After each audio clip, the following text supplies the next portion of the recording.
మన ప్రభు యేసుక్రీస్తు నామములో అందరికీ ఉదయకాల సమయమున శుభాభివందనములు తెలియజేసుకుంటున్నాం. ఈ దినం దేవుని యొక్క వాగ్దానమును మనం చూద్దాం. అది నిర్గమకాండము 32వ అధ్యాయము 34వ లేఖనాన్ని చదువుకుందాం.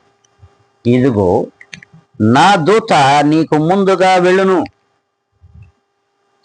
అవును, దేవుడు సర్వజనులకును తనను విశ్వసించినటువంటి తనను నమ్మినటువంటి ప్రతి బిడ్డకు ఇస్తున్నటువంటి వాగ్దానమే.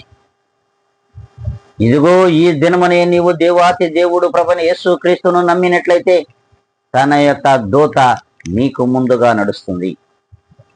ఏ అపాయము నీకు తగలనియకుండా, ఏ కీడు కూడా నీ చెంతకు రానికుండా, ఏ ఇరుకులు బాధలు, ఏ వేదన, ఏ శ్రమలో కూడా నిన్ను అంటకుండా ఆయన యొక్క దూత నీకు ముందుగా నడుస్తుందంట. మరి ప్రియమైన దేవుని బిడ్డలారా, మీరు నిజముగా దేవుణ్ణి విశ్వసించినట్లయితే, స్థిర విశ్వాసము నీలో ఉన్నట్లయితే ఇప్పుడే దేవుని యొక్క ప్రధాన దూత నీకు ముందుగా నడుస్తుందని దేవుని వాక్యమే సెలవిస్తూ ఉంది.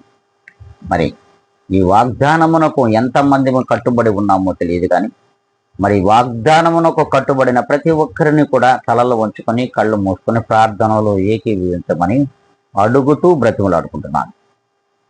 మహాపరిశుద్ధుడా, మా ప్రేమ స్వరూపి, నీ ఘనమైన శ్రేష్టమైన నామమునకు కృతజ్ఞతలు ప్రభువా. అవును ప్రభువా, నిన్ను నమ్మిన, నిన్ను విశ్వసించిన, నిన్ను ప్రేమిస్తున్న ప్రతి బిడ్డకు ముందుగా కూడా నీ యొక్క దూతను నడిపిస్తున్నాను అని వాగ్దానం ఇస్తున్నావు.